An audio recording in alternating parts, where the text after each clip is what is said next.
Hello viewers, welcome to this YouTube channel English origin. आज की class में हम आपको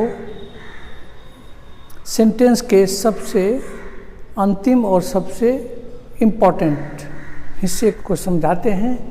जो नहीं समझे आप तो फिर आपका कोई भी ट्रांसलेशन बनाना बेकार है, या फिर जब आप पढ़ेंगे तो उसका अर्थ नहीं लगा सकेंगे। यानी कि लोग ऑब्जेक्ट पर ध्यान नहीं देते हैं, जबकि ऑब्जेक्ट बड़ा इम्पॉर्टेंट चीज़ है। तो चलिए आज इसी के बारे में आज बताते हैं और इतनी अच्छी अच्छी बातें बताएंगे कि आपको इसके बाद अंग्रेजी आसान लगने लगेगा। तो चलिए आज देखते हैं इस इम्पॉर्टेंट आइटम को, वो है ऑब्जेक्ट। आप जान चुके हैं कि किसी भी सेंटेंस का जो मुख्य हिस्सा होता है सब्जेक्ट और प्रेडिकेट। प्रेडिकेट में आपको बता चुके हैं कि वर्ब और ऑब्जेक्ट रहता है, उसके बाद एडवर्ब भी रह सकता है और कुछ रह सकता है अदर वर्ड्स। तो चलिए ऑब्जेक्ट को जानते हैं। तो ऑब्जेक्ट कहते हैं हिंदी में उसको कर्म, और शॉर्ट में इसको कहेंगे हम ओ, यानी कि ऑब्जेक्ट। ओ से हम समझेंगे ऑब्जेक्ट। ये सब आपको एब्रिविएशंस आगे काम देने वाला है। तो चलिए क्रिया का फल, इसका एक डेफिनेशन आता है कि क्रिया का फल सब्जेक्ट को छोड़कर जिस पर पड़े वही ऑब्जेक्ट कहलाता है। तो क्रिया यहाँ फिर इम्पोर्टेंट हो गया। दूसरा है कि या क्रिया के फल को जो प्राप्त करे, या तो ये फल जो है क्रिया का फल सब्जेक्ट को छोड़कर जिस पर पड़े, और दूसरा कहते हैं कि क्रिया के फल को जो प्राप्त करे, रिसीव करे, उसी को ऑब्जेक्ट कहते हैं। ऐसे आप नहीं समझे तो चलिए वह उदाहरण से देखिए। राम ईट्स ए मैंगो, तो राम आपका सब्जेक्ट है। ये खाना क्रिया हो रहा है, ये खाना क्रिया हो रहा है। खाने वाला कौन है? तो राम। राम क्या हो गया? सब्जेक्ट। आपको बता चुके हैं कि सब्जेक्ट कैसे आइडेंटिफाई करेंगे, कैसे पहचानेंगे। अब देखिए तो राम खाता है आम। यहाँ कहते हैं कि आम खाने से क्या फ़र्क पड़ा? तो खाने वाला है, डूअर क्रिया करने वाला, और क्या खा रहा है वो? तो आम खा रहा है। तो आम पर इसका इफ़ेक्ट है। एक पूरा आम था, खाने के बाद वो आधा हो गया, यानी कि आम पर इसका इफ़ेक्ट फॉलो कर रहा है। तो ये आपका ऑब्जेक्ट हो जाता है। तो आप ये देख रहे हैं ना कि ये क्रिया को रिसीव कर रहा है, और सब्जेक्ट को छोड़ करके जिस पर इसका असर हो रहा है, इफ़ेक्ट कर रहा है, प्रभाव पड़ रहा है, तो ऐसे में ये जो शब्द हो जाएगा, ये हो जाएगा ऑब्जेक्ट। अब चलिए फिर आपको मैं बता रहा हूँ, जिस तरह से पीछे आपको मैं बताते आ रहा हूँ कि कोई भी ये ग्रामेटिकल आइटम्स में आपको आइडेंटिफिकेशन बड़ा इम्पॉर्टेंट होता है। एक डेफिनेशन होता है, दूसरा आइडेंटिफिकेशन होता है। तो यहाँ हम इस आइडेंटिफिकेशन जिसको कहते हैं पहचान, तो पहचानेंगे ऑब्जेक्ट को कैसे। तो चलिए ऑब्जेक्ट पहचानने के लिए आपको दो ट्रिक दे रहे हैं। एक आप देखेंगे क्या से, दूसरा किसे से। यहाँ फिर मैं आपको याद दिलाऊं कि कभी कभी लोग क्या से सब्जेक्ट भी पकड़ते हैं, लेकिन मैं कभी इसकी चर्चा नहीं करता हूँ क्योंकि इससे आपको ऑब्जेक्ट का कन्फ्यूजन हो जाएगा। तो चलिए क्या और किसे से ही हम ऑब्जेक्ट को पकड़ेंगे। इसके लिए भी देखिए आप क्या कह रहे हैं, क्या या किसे से प्रश्न करें, जो शब्द या शब्द समूह जवाब दे, ऑब्जेक्ट कहलाता है। ये एक वर्ड भी हो सकता है, ग्रुप ऑफ वर्ड्स भी हो सकता है, तो ये ऑब्जेक्ट कहलाएगा। अभी उदाहरण में देखिए, I teach you English. I teach you, तो यू जो यहाँ है किसे पढ़ा रहा हूँ? मैं पढ़ाता हूँ तुम्हें अंग्रेजी, तुम्हें, मैं तुम्हें पढ़ाता हूँ। तो किसे पढ़ाता हूँ? तुम्हें। ये ऑब्जेक्ट हो गया। अब देखिए आई टीच इंग्लिश, मैं क्या पढ़ाता हूँ? इंग्लिश। तो इंग्लिश क्या हो गया? ऑब्जेक्ट। अब एक और वाक्य लीजिए, आई टीच यू इंग्लिश, मैं तुम्हें अंग्रेजी पढ़ाता हूँ। यानी कि यहाँ तुम्हें ये भी ऑब्जेक्ट हो गया और ये इंग्लिश ये भी ऑब्जेक्ट हो गया। तो कहने का मतलब इसमें दो ऑब्जेक्ट भी हो सकता है। ऑब्जेक्ट एक नहीं, दो भी हो सकता है। ऑब्जेक्ट एक शब्द नहीं, अनेक शब्द भी हो सकता है। तो चलिए इसमें कुछ नोटेबल बातें हैं। ये नोट्स जो आपको हम हर जगह आपको पढ़ाते आ रहे हैं, बताते आ रहे हैं, तो आप ध्यान दीजिएगा कि नोट में बड़ा बड़ा मैथमेटिक्स लिखते हैं, जो आपको आने वाले सब्सिक्वेंट जितने भी वीडियोज़ होंगे उसमें आपको ये हेल्प करेगा। और एडवांस लेवल पर यही जा कर के कॉमन एरर्स का रूल्स बन जाता है। इसलिए हम नोट में इसको याद दिला देते हैं, आगे भी इसका रेफरेंस देंगे। तो ये पोजीशन ऑफ ऑब्जेक्ट कहाँ रहता है, इन ए सेंटेंस, आगे आप पढ़ेंगे arrangement of sentence in A arrangement of words in a sentence. तो ये अरेंजमेंट ऑफ वर्ड्स जो होता है सेंटेंस, वो भी बहुत इंपॉर्टेंट होता है। तो इसको हम जानते हैं कि ऑब्जेक्ट कहाँ रहता है, तो ये रहता है वर्ब के बाद ऑब्जेक्ट आता है। और क्या बात है, तो ऑब्जेक्ट किसी वर्ब का होता है, जब तक वर्ब नहीं होगा तब तक ऑब्जेक्ट नहीं होगा, यानी किसी न किसी वर्ब का ही ऑब्जेक्ट होता है। आगे हम बोल रहे हैं कि ये ट्रांजिटिव वर्ब रहता है, ये भी कह रहे हैं कि वर्ब क्या होना चाहिए, ट्रांजिटिव, तब जा कर के ऑब्जेक्ट आता है। आगे चल कर के आपको हम और आगे बताएंगे कि ये ट्रांजिटिव से क्या मतलब है इसका। तो ऑब्जेक्ट कोई नाउन या प्रोनाउन होता है, ऑब्जेक्ट कोई नाउन या प्रोनाउन होता है, ठीक है। यानी कि अब जैसे राम, आप टीचेज इंग्लिश, तो राम सब्जेक्ट था, राम भी नाउन था, इंग्लिश भी नाउन हो गया। उसी तरह से आप देखेंगे कि सब्जेक्ट भी नाउन प्रोनाउन हो सकता है, तो उसी तरह से ऑब्जेक्ट भी कोई नाउन या प्रोनाउन हो सकता है, ठीक है। अब चलिए यहाँ जो हम चर्चा किए कि ऑब्जेक्ट नाउन या प्रोनाउन हो सकता है, तो ये इसी में हम समझना चाहेंगे कि ये ऑब्जेक्ट कितने तरह का होता है। तो ये दो तरह का होता है, याद रखिएगा, ये दो तरह का होता है, जिसमें एक कहलाता है डायरेक्ट ऑब्जेक्ट, दूसरा कहलाता है इनडायरेक्ट ऑब्जेक्ट। डायरेक्ट ऑब्जेक्ट को हम लोग नॉन लिविंग कहते हैं। अगर कोई शब्द ऑब्जेक्ट में आ रहा है और वो नॉन लिविंग है, निर्जीव है, तो वो क्या हो जाएगा, डायरेक्ट ऑब्जेक्ट हो जाएगा। इनडायरेक्ट ऑब्जेक्ट में क्या होना चाहिए, तो सजीव होना चाहिए, तो वो आपका क्या हो जाएगा, इनडायरेक्ट ऑब्जेक्ट हो जाएगा। वो एग्जाम्पल में देखिए, आई टीच यू इंग्लिश, तो ये देखिए, तो यू आपका ऑब्जेक्ट है और इंग्लिश भी ऑब्जेक्ट है।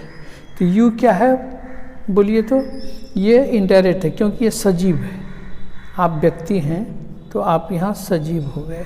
और इंग्लिश क्या हो गया, ये डायरेक्ट ऑब्जेक्ट हो गया। क्या हो गया, डायरेक्ट ऑब्जेक्ट, क्यों, तो ये निर्जीव। उसी तरह से he gave me a book, तो बुक क्या हो गया, डायरेक्ट ऑब्जेक्ट। क्यों डायरेक्ट ऑब्जेक्ट हो गया, तो ये एक निर्जीव चीज़ है। और मी क्या हो गया, सजीव, मैं क्या हूँ, सजीव हूँ, इसलिए ये क्या हो गया, इनडायरेक्ट ऑब्जेक्ट। तो अब हम समझ रहे हैं कि इतना काफ़ी है आपको समझने के लिए कि ऑब्जेक्ट दो तरह के होते हैं, एक होता है डायरेक्ट, एक होता है इनडायरेक्ट। डायरेक्ट क्या होता है, तो वो नॉन लिविंग होता है, इनडायरेक्ट क्या होता है, लिविंग होता है। तो ये आप जान के अब इससे संबंधित और आगे जानकारी लेते हैं, फिर नोट लिखते हैं कि ऑब्जेक्ट किसी ट्रांजिटिव वर्ब के बाद ही आता है, पहले नहीं आ सकता, ये बाद ही आता है, या फिर किसी प्रीपोजिशन के बाद आ सकता है। ये प्रीपोजिशन जो है ये भी बड़ा इम्पोर्टेंट चीज़ है।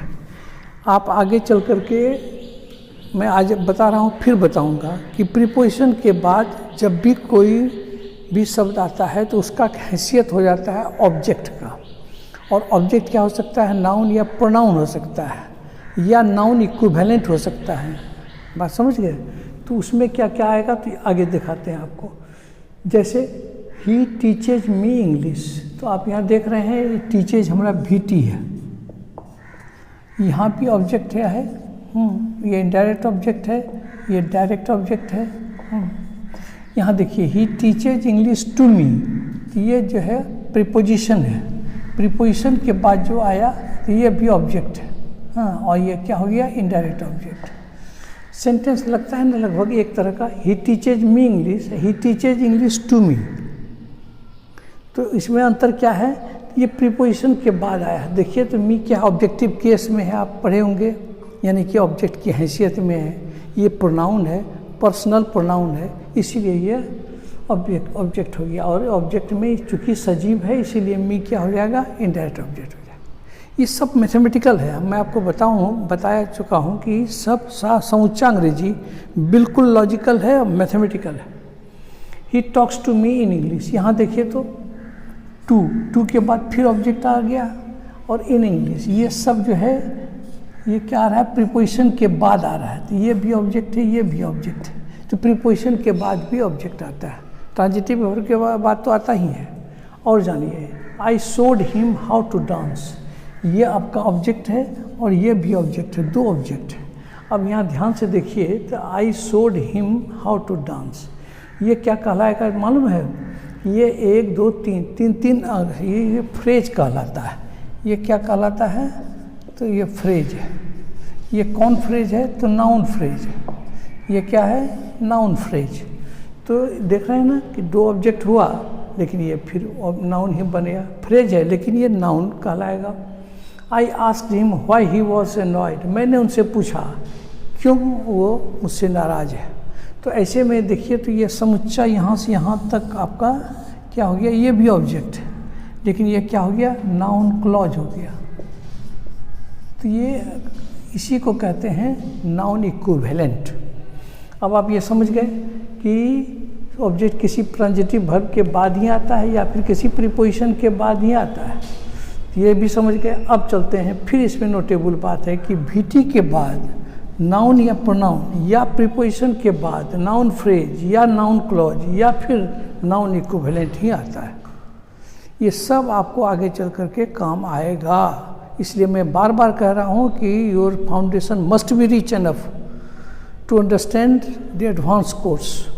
तो ये समझ लीजिए कि एडवांस कोर्स पचाना है तो आपको फाउंडेशन रिच करना होगा, अच्छा करना होगा। तो चलिए फिर एक नोट की बात करता हूँ कि ऑब्जेक्ट प्रेडिकेट का हिस्सा है, परंतु ये जरूरी नहीं कि वाक्य में रहे। ये भी देखिए, ये भी एक इम्पॉर्टेंट बात है कि ऑब्जेक्ट तो है प्रेडिकेट का हिस्सा, तो सब्जेक्ट प्रेडिकेट हो गया, तो प्रेडिकेट में ऑब्जेक्ट होना जरूरी है या नहीं, इसके बारे में बता रहे हैं। कोई ज़रूरी नहीं है कि ऑब्जेक्ट रहे, ऑब्जेक्ट नहीं भी रह सकता है, फिर भी वाक्य वो शुद्ध हो जाएगा। देखिए एग्जाम्पल से आप बिना ऑब्जेक्ट के भी वाक्य सही हो जाएगा, परंतु बिना वर्ब के वाक्य नहीं होता है। एक बात याद रखिएगा, बहुत इम्पोर्टेंट बात है, हम उसको बताते हैं। जैसे he eats a mango, he eats a mango, ये देख रहे हैं कि आपका सब्जेक्ट है यहाँ से यहाँ तक प्रेडिकेट है। प्रेडिकेट में आप देख रहे हैं तो ये वर्ब है और ये क्या हो गया? ऑब्जेक्ट है। तो ये सब्जेक्ट वर्ब ऑब्जेक्ट से सेंटेंस करेक्ट है आपका। अब चलिए ही ईट्स, यहाँ सब्जेक्ट है और ये प्रेडिकेट है। प्रेडिकेट में क्या है? तो ये वर्ब है, तो सब्जेक्ट और वर्ब मिल करके वाक्य को सही कर दिया। अब कह रहे हैं ही इज, तो ही इज क्या सही है? कहीं पढ़े हैं आप कि ही इज ये करेक्ट सेंटेंस? कहीं नहीं पढ़े होंगे। अब इसी जगह समझने की चीज़ है। आपको मैं फिर याद दिला रहा हूँ कि आप हमारे वीडियोस को बिल्कुल सीक्वेंस में देखें, सीरीज में देखें, right from very beginning to advance. मैं शुरू से कह रहा हूँ कि मैं बेसिक से एडवांस की ओर हूँ, मेरा रोड मैप ही यही है। तो अब आपको मैं यहाँ दिखा रहा हूँ कि ही इट्स सही है, लेकिन ही इट्स सही नहीं है। यहाँ आपको मैं याद दिलाता हूँ सेंटेंस का डेफिनीशन। सेंटेंस के डेफिनेशन लोग कहते हैं कि ये meaningful group is a sentence, लेकिन मैं क्या बताया हूँ कि सब्जेक्ट कैसा होना चाहिए? तो एक ग्रुप ऑफ वर्ड्स होना चाहिए। There must be a group of words. Another thing, it must have its own meaning, इसका एक अपना अर्थ होना चाहिए एंड ए कंप्लीट मीनिंग। तीसरा चीज़ हम आपको क्या बताए हैं? It must be arrange according to the rules of grammar. तो grammar of English grammar, if it is an English sentence it will follow the rules of English grammar. अंग्रेजी में वाक्य है तो अंग्रेजी, हिंदी वाक्य होगा तो हिंदी ग्रामर को फॉलो करेगा। तो चलिए, तो वहाँ बताए थे कि वो तीन बातें मैंने बताई थी आपको। शब्दों का समूह हो, yes he is group of words है, लेकिन yet it is not a correct sentence. दूसरा चीज़ है कि it is arrange according to the rules of grammar, yes it is arrange according to the rules of grammar because verb comes after subject, ये भी सही है। फिर क्या गलत हो गया?